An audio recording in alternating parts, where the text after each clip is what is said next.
Fatty acids. The beta oxidation sequence that we looked at in the previous lecture is typical when the incoming fatty acid is saturated, for example, palmitoyl-CoA. However, most of the fatty acids in the triacylglycerols and phospholipids of animals and plants are unsaturated, having one or more double bonds. Also, naturally occurring unsaturated fatty acids contain cis-double bonds rather than trans-double bonds. And most importantly, these cis-double bond containing unsaturated fatty acids are not a substrate for the enzyme enoyl-CoA hydratase. Remember the enzyme that adds water across the double bonds? And that enzyme cannot take cis unsaturated fatty acids. So, two additional enzymes are required if we were to oxidize unsaturated fatty acids. And these are, the first one is an isomerase that converts cis-double bonds starting at carbon 3 to trans-double bonds. The second one is a reductase that reduces cis-double bonds not at carbon 3. Monounsaturated fatty acids require the isomerase, whereas polyunsaturated fatty acids require both enzymes. Let us look at an example. Now, shown here is a monounsaturated fatty acid.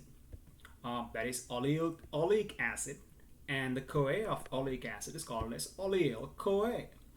Oleoyl-CoA has 18 carbons, and it has the unsaturation. It's a cis-double bond at carbon 9. This compound enters the beta oxidation pathway and goes through the 4-enzyme pathway 3 times. So there's 1, 2, and 3. And after 3 rounds of beta oxidation, you get 3 acetyl-CoA molecule and a molecule of cis-delta-3 dodecanoyl-CoA.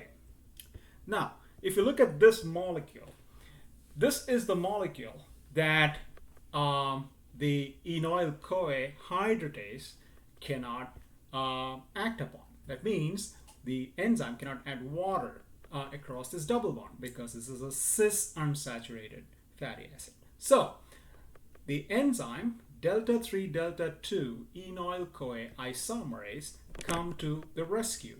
What this enzyme does is it converts the cis double bond into a trans double bond.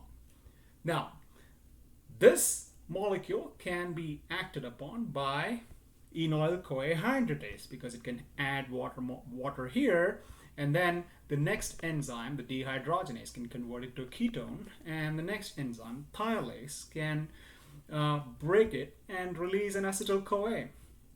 So it enters beta oxidation from here on and produces 6 acetyl-CoA molecules. Now, it is important to remember that during the first of 5 remaining cycles, right? The first of 5, so 6, so it has the 5 cycles. The first of the 5 cycles, the first enzyme of the beta oxidation pathway, that is acyl-CoA dehydrogenase, is not being used. That is because when this molecule enters, it enters as the one with a double bond so that the enoyl-CoA hydratase can act upon. And so you result with 1 FADH2 less in this pathway. So again, why 1 fewer FADH2? Because this molecule, that is a trans double bond, trans delta 2 dodecanoyl-CoA, enters into the beta oxidation pathway from here, and it skips this step. So there is no acyl-CoA dehydrogenase in the first beta oxidation cycle.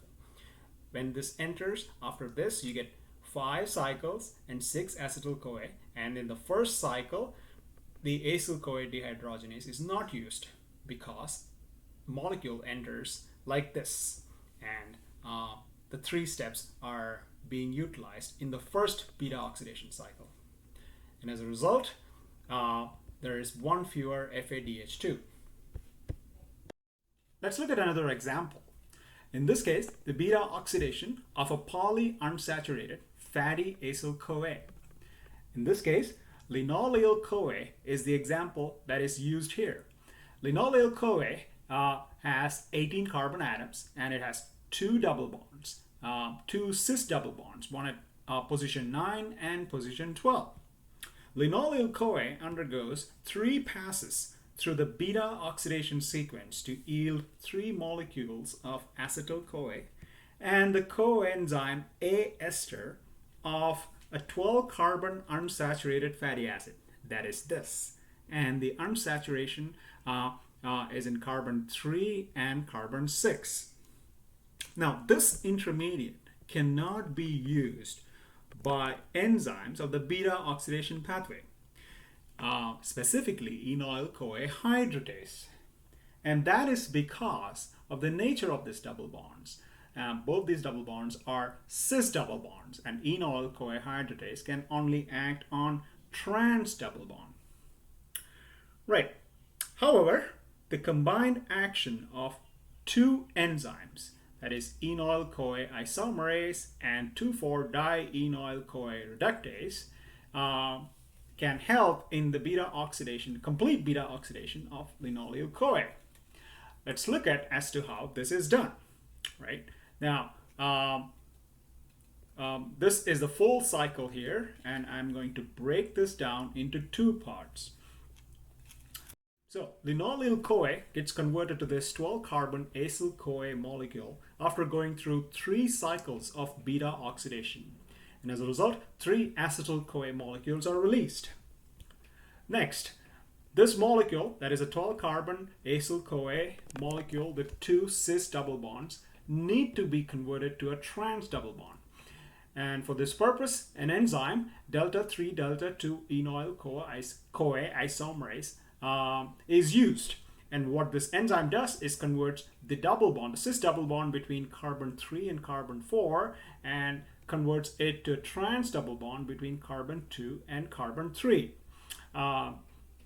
This molecule can now enter the beta oxidation cycle, right? Enoyl-CoA hydratase can use this molecule and add water molecules across this double bond, and as a result, one acetyl-CoA molecule gets released after thiolase acts on the product of enoyl-CoA hydratase and the dehydrogenase that acts later on.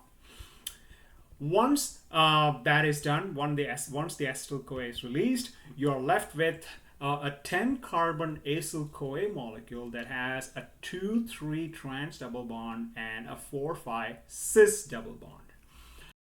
Next, the 10 carbon acyl-CoA molecule that has a double bond between carbon 4 and 5 gets reduced by this enzyme 2,4-di-enoyl-CoA reductase. And this enzyme uses NADPH as a cofactor, and it oxidizes NADPH to NADP+. At the same time, it reduces one double bond in this 10 carbon acyl-CoA molecule. After this molecule is formed, another enzyme, enoyl-CoA isomerizes this double bond that is between 3 and 4 carbon atoms, and it isomerizes to the double bond, and it makes a double bond between carbon 2 and carbon 3. Now remember, this enoyl-CoA isomerase is different from the enoyl-CoA isomerase that we saw in the previous slide.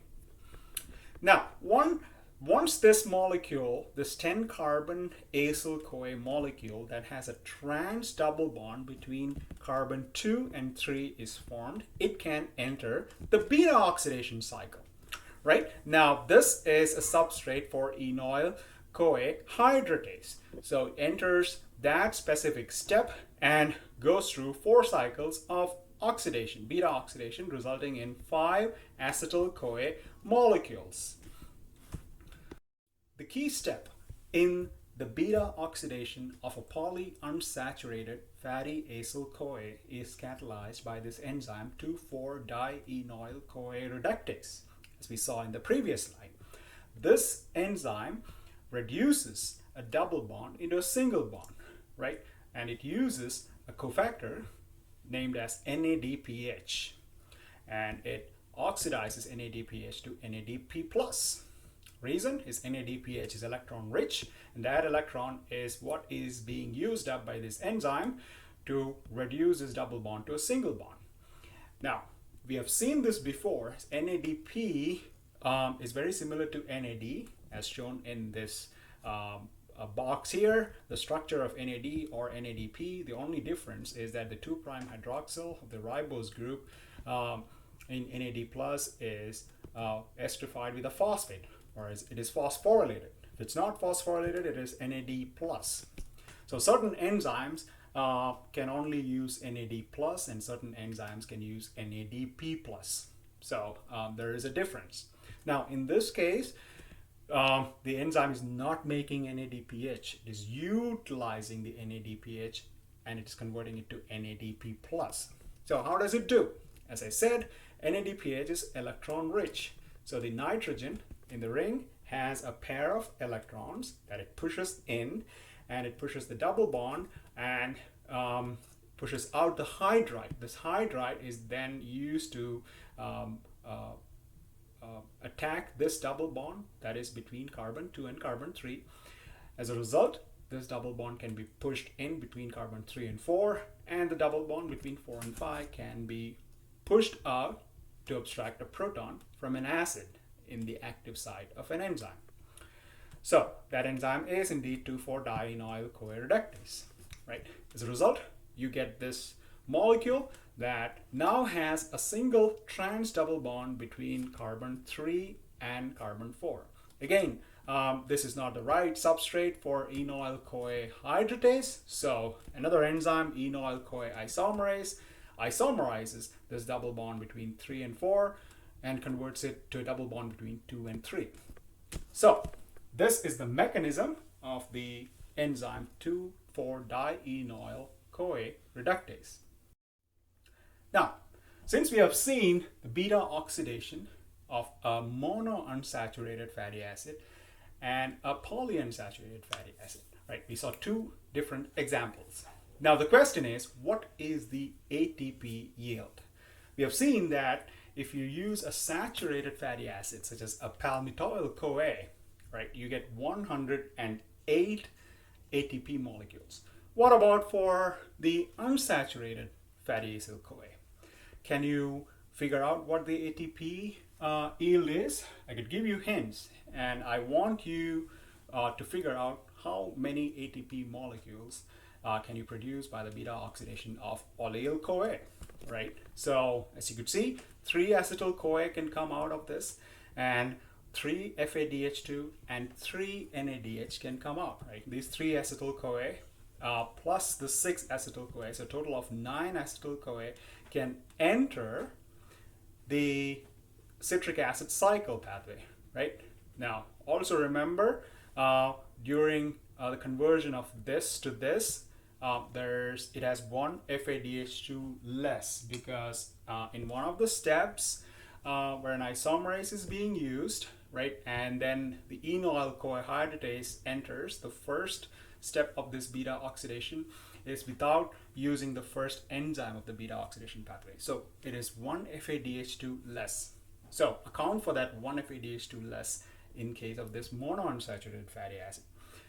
Now, in case of polyunsaturated fatty acid, like Linoleoyl COA, again, 3-acetyl-CoA from here, 1 from here, so that's 4 and 5. So 9-acetyl-CoA in total enters citric acid cycle, exactly like the monounsaturated fatty acid CoA, right?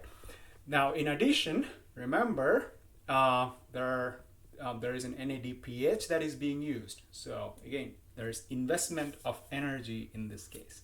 And also, remember, there is one FADH2 less in one of the steps where this specific molecule enters the beta oxidation pathway. So just like we did for palmitoyl CoA, just write a table, figure out how many FADH2 and NADH comes out of the beta oxidation cycle, and how many acetyl CoA comes out of the whole process, right? And you can then go into the citric acid cycle and then convert these acetyl-CoA molecules into equivalents of NADH, FADH2, and GTP. At the end, once you've figured out how many NADH and FADH2 comes out of this cycle, you can convert that into ATP, right? Remember, 1 NADH corresponds to 2.5 ATP equivalents, and 1 FADH2 corresponds to 1.5 ATP equivalents. And then you can figure out as to how many ATP molecules come out of a monounsaturated fatty acyl CoA versus a polyunsaturated fatty acyl CoA. Then I want you to compare it with a saturated fatty acid or a saturated fatty acyl CoA with 18 carbon atoms, and tell me as to which one, a fatty acyl CoA that has 18 carbon atoms, that is saturated, a fatty acyl CoA that is monounsaturated with 18 carbon atoms, or a fatty acyl CoA that is polyunsaturated with 2 double bonds and 18 carbon atoms. Which of these three would have the maximum ATP yield, and why? So try to figure this thing out, because I would ask a question similar to this for the exam. All right? Okay.